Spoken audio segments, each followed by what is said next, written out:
Hello नमस्कार everyone. आज हम बात करने जा रहे हैं वर्ग दशम का इतिहास, चैप्टर 1 यूरोप में राष्ट्रवाद। आइए मेरे वीडियो में आप बने रहिए। इस संपूर्ण पाठ में आपका नोट्स के साथ इतिहास का पहला पार्ट 3 वीडियो में ख़त्म हो जाएगा। 3 से 4 वीडियो लगेगी। सबसे पहले मैं बात करूं, जैसे आप लोगों को सर बच्चे से पढ़ाए होंगे कि महादेश टोटल 7 होते हैं, जिसमें एक महादेश यूरोप भी आता है। पूरे विश्व की मानचित्र को अगर देखा जाए तो पूरे विश्व के मानचित्र में सबसे पहले अगर कहीं पर संवैधानिक राजतंत्र आया, कहीं पर संविधान आया, कहीं पर लोकतंत्र आया, तो वह यूरोप में आया।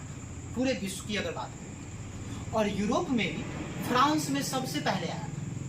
मैं बात कर रहा हूँ 1789 की क्रांति का, जो फ्रांस की क्रांति के नाम से जाना जाता है। और इसी क्रांति के बाद वहाँ पर फ्रांस में लोकतांत्रिक राजतंत्र का स्थापना किया गया था। तो आइए मैं उसी चैप्टर की बात कर रहा हूँ। सबसे पहले मैं बात ये समझता हूँ कि पूरे विश्व में आखिर ऐसा क्या कारण पड़ गया जो कहीं पर कोई क्रांति हुई या कोई राष्ट्रवाद वहाँ पर पनपा।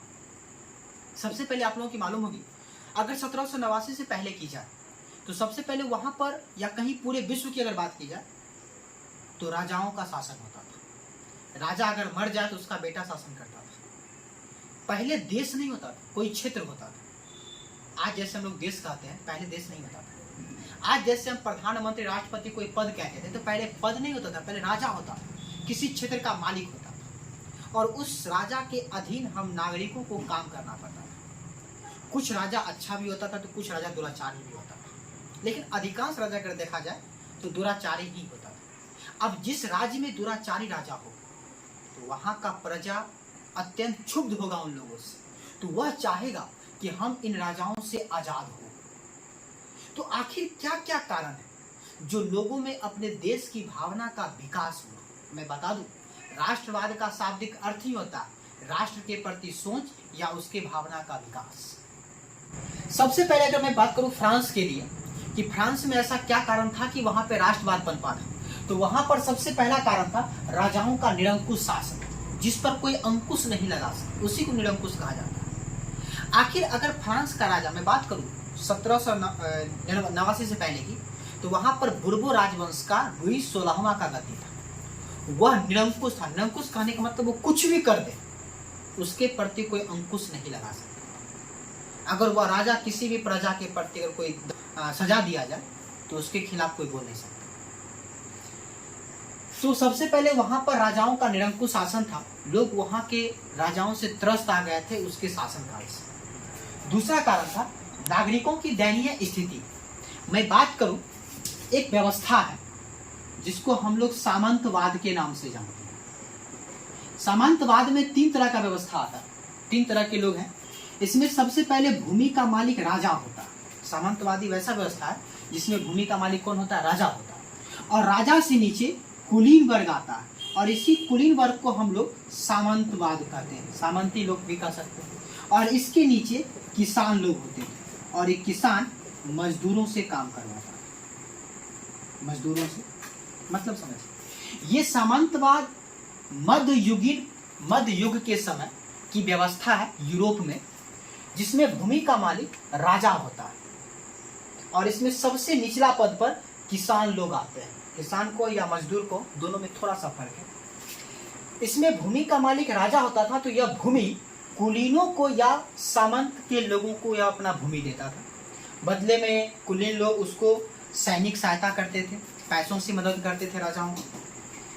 और यह कुलीन लोग जब राजाओं से जमीन लेता था तो वह जमीन किसान वर्ग के लोगों को देता था, और यह किसान लोग जमीन लेकर मजदूरों से काम करवाता था। अब आप ही सोचिए, मजदूरों को मेहनत करना पड़ता था, और ये कुलीन लोग शहरों में बड़े बड़े राजमहल में रहते थे। और कहा जाता था भले खेती हो या न हो, फसल उपजे या न उपजे, लेकिन आपको इतना टैक्स देना ही पड़ेगा। अब आप ही बताइए कि अगर मजदूर लोगों को कभी कोई समय में अगर बाढ़ आ गया तो उसका फसल नुकसान आ गया, लेकिन फिर भी उसको टैक्स देना है, ये कहाँ से निकला? इससे मजदूर लोग परेशान हो जाएंगे, किसान लोग भी परेशान हो जाएंगे, क्योंकि मजदूर तो उसको दे नहीं सकता। किसान को। अब किसान को नहीं देगा तो कुलीन वर्ग के लोग कहाँ से लाएगा? अब कुलीन नहीं लेगा तो यहाँ पे फिर राजा क्या करेगा? अगर उदाहरण के स्वरूप माना जाए, अगर राजा को लेना है 50 किलो अनाज, तो स्वाभाविक है कुलीन 50 किलो से ज्यादा लेगा। मान लीजिए 60 किलो ले, तो स्वाभाविक है किसान कुलीन से ज्यादा लेगा, 70 किलो ये लेगा। अगर मजदूर 70 किलो अनाज उपजाएगा ही, तो आप ही बताइए 70 किलो तो किसाने को दे देगा, फिर इसके पास बचेगा क्या? अगर ये 70 किलो कुलीने को दे देगा तो फिर किसान के पास बचेगा क्या? अगर ये 60 किलो राजा के पास दे देगा तो फिर कुलीन के पास क्या बचेगा? इस प्रकार इस व्यवस्था में सबसे ज्यादा मजदूर किसान वर्ग के लोग पिसाते थे। और यह व्यवस्था ऐसा था कि जिसमें ऊंच हमेशा ऊंच ही रहता था और नीच वर्ग के लोग हमेशा नीचे ही दबे रहता था। मतलब गरीब गरीब ही रहना है और अमीर हमेशा अमीर बनते रहना है। यही व्यवस्था सामंतवादी व्यवस्था थी। तो इसमें क्या था कि इस व्यवस्था से मजदूर लोग, किसान लोग त्रस्त था। ठीक, तो इसका कारण हो गया कि नागरिकों की दयनीय स्थिति, मतलब वहां का जो नागरिक था उसकी हालात खराब हो गए थे। तीसरा है सामंतवादी व्यवस्था। इस व्यवस्था से आपको बता ही दिया कि सबसे ज्यादा प्रभाव किसान या मजदूर लोगों की पड़ा था। इसके बाद कुलीन वर्ग का प्रभाव। आपको मालूम है कि इसमें कुलीन वर्ग का लोग किसान और मजदूरों से जबरदस्ती टैक्स लेता था, मनमानी, राजा जितना कहता भी था उससे ज्यादा लेता था। और ये किसान वर्ग के लोग या मजदूर वर्ग के लोगों को बड़ा परेशान करता था। जबरन कुछ भी अगर काम हो तो जबरदस्ती इसको सजा देता था। तो कुलीनों वर्ग का प्रभाव। उसके बाद असमानता का था। कभी किसी भी वर्ग के साथ किसी भी तरह का कोई समानता का व्यवहार नहीं किया गया। मतलब वहां पे गरीब लोग का कोई वैल्यू नहीं होता था, मजदूर किसान वर्ग के लोगों का कोई वैल्यू नहीं होता था।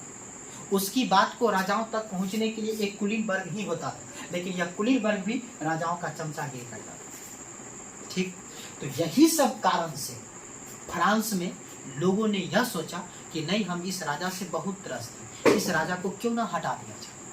तो लोगों में राष्ट्रवाद की भावना पैदा, मतलब राष्ट्र के प्रति सोच में बढ़ोतरी हुई। तब उस समय क्या हुआ कि आखिर ऐसा क्या किया जाए जो सभी लोग इस राजाओं के खिलाफ एकजुट होने लगे। अब मैं आपसे ही पूछता हूँ, अगर मान लीजिए यह मेरा बिहार और यह मेरा यूपी, दोनों सटा हुआ जगह, यह यूपी और यह क्या है, बिहार। ठीक, यहाँ की भाषा अगर मान लीजिए भोजपुरी और यहाँ की भाषा मान लीजिए इंग्लिश, मानने के लिए मान सकते हो। क्या यहाँ का लोग अगर भोजपुरी बोलेगा तो क्या यहाँ के इंग्लिश वाले लोग कुछ समझेंगे? नहीं समझेंगे। अगर यह इंग्लिश वाले लोग इंग्लिश में बोलेंगे, क्या भोजपुरी के लोग समझेंगे? नहीं समझेंगे। तो सबसे पहले क्यों ना भाषा को एक किया जाए।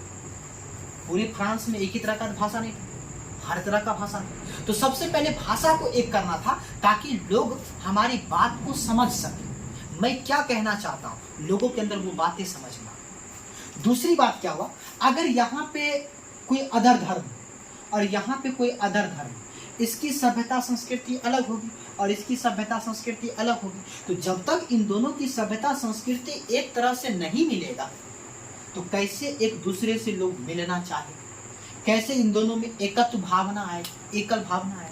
स्वाभाविक नहीं। तो धर्म को एक किया जाए, धार्मिक दृष्टिकोण को एक किया जाए, दोनों देशों के या एक ही देश के दोनों राज्यों का सामाजिक को एक किया जाए, धर्म को एक किया जाए, जाति को एक किया जाए, क्या कहते हैं, भाषा को एक किया जाए। तभी जाकर इन दोनों राज्य अपने आप को पहचान पाएंगे। मेरा भारत देश अगर है तो भारत देश में एक यूपी भी राज्य और बिहार भी राज्य। अगर यहाँ की भाषा अलग हो जाए और यहाँ की भाषा अलग हो जाए, जैसे मैं बता दूं, आज पाकिस्तान हमसे अलग हुआ था। क्यों अलग हुआ था? धर्म के आधार पर अलग हुआ। अगर हमारे भारत देश में अगर सभी जगह एक ही धर्म रहता तो आज पाकिस्तान कभी नहीं बना। बांग्लादेश क्यों बना? धर्म के आधार पर बना गया। आज देखिए, आप चले जाइए पश्चिम बंगाल में, वहाँ की भाषा अलग है, हालांकि वो भी हिंदी समझती और हिंदी बोलती भी, लेकिन उसकी एक अपनी भाषा है। तो जब भाषाएं अलग अलग आ जाए, क्षेत्रीय भाषा अलग अलग आ जाए और लोग एक दूसरे की बात को नहीं समझे, तभी देश का बंटवारा होता है। इसलिए किसी भी देश को अगर एक बनाना है तो सब जगह का भाषा एक होना चाहिए। जैसे अपने भारत की भाषा अगर कही जाए तो अपने भारत में हिंदी भाषा, इंग्लिश भी भाषा है, क्योंकि क्षेत्र एक में देश का नाम भारत भी है और इंडिया भी है। दोनों को सम्मिलित किया गया, किसी एक के लिए नहीं। तो चलिए, तो मैं बता दिया कि सबसे पहले क्यों ना, अगर लोगों में राष्ट्रवाद की भावना पनपे तो सबसे पहले उसके जाति को एक करना, धर्म को एक करना, भाषा को एक करना, तभी लोग हमारी बात को समझ सकते हैं, तभी लोगों में राष्ट्रवाद की भावना पनपेगी। दूसरी बात क्या किया गया था, सभी को एक समूह में इकट्ठा किया गया था, सामूहिक भावना का विकास किया गया था। तीसरी बात, पितृभूमि, कहने का मतलब लोगों से ये कहा गया, फ्रांस के लोगों से ये कहा गया